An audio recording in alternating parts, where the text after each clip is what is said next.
Time for some business news now then, and with me is Dr David Allamby. He's the managing director of a local business called Liposculpt. Very briefly, Dr Allamby, what does Liposculpt get involved in? Liposculpt is a fat removal business, and we're finding a middle ground between willpower on one side, dieting and exercise, and surgery on the other, because Liposculpt offers non-surgical removal of fat using a new technology based on ultrasound. So you're in the health area, really, of business. And how is business in the recession for health, generally, do you think? It's been very good. Actually, the health and social sector has grown by 4.9% during the recession, compared to a drop for manufacturing of 14%, construction down 12%. So people are still prepared to spend money on themselves to look good? They are, and health has become a primary concern, particularly in the 45-plus group, who are feeling a bit of mortality. Thank you very much.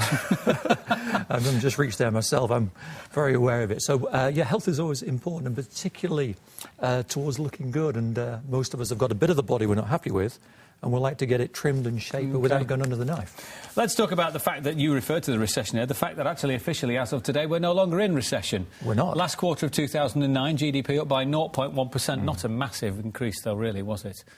No, I mean, the main thing is it's actually been rising in terms of the overall GDP loss for the last 3 quarters. So we got bottomed out about the summer of last year, and the rate of loss has been slowing. In this quarter, we've gone out just 0.1% up.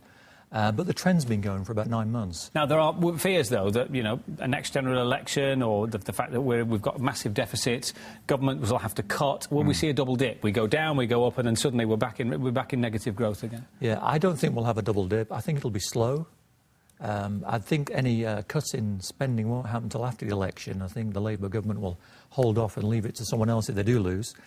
But I think it will be a slow growth, but the trend has been consistently up for 9 months now, and it will carry on, if not dramatically. But all businesses need any incentive to get started. A couple of stories that have caught my eye here. A scheme called Hello Manchester, which is an offer to give free office space to overseas investors to attract them to the city, which is quite a nice one. A very similar, University of Salford are offering something called Origin. That's a scheme that will help their students and graduates set up their own businesses by providing subsidised office space and facilities. I suppose anything that gives a new start, a leg up, or cuts its costs is to be welcomed, isn't it? Yeah, absolutely, particularly in the times when it's hard to get money and to borrow money to start businesses. Everything that helps is important. What's really going to be important, though, is that people can drive sales. So actually it's marketing skills, marketing support that's going to help determine success. Of course, lower rental or free space for a while. Frees up a bit of cash to spend on marketing, possibly, though, doesn't it? Yeah, and to get some help on that. And one you certainly wanted to talk about, so the illegal downloading ruling. There's a lady in America who was charged all sorts of money for downloading music illegally from the internet, wasn't she? It was. It looks like she's doing some file sharing, which is very, very common, and, you know, let them without sin cast the first stone here. But she had downloaded and had available to share 2,000 songs. Aerosmith, Green Day, and even Gloria Estefan. And she was charged by the Recording Industry Association of America with this as a crime by taking it and making it available to share. Was found guilty and fined $200,000. Now, there was a problem in the trial, so it went back and she was retried, found guilty again, and this time the fine went up to $2 million. Which is a lot of money for anybody. Yeah, because they picked out 24 songs. She wasn't charged for all 2,000, but 24 songs, $2 million, and it was really a deterrence.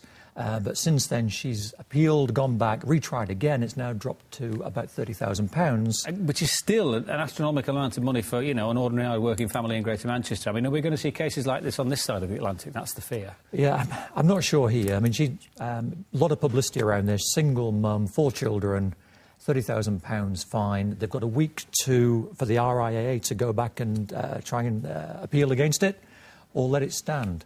But I think the industry will continue to try to get deterrence because it's claimed 95% of downloads are illegal. They claim it's simply stealing. And on that note, David, thank you very much indeed for your thoughts.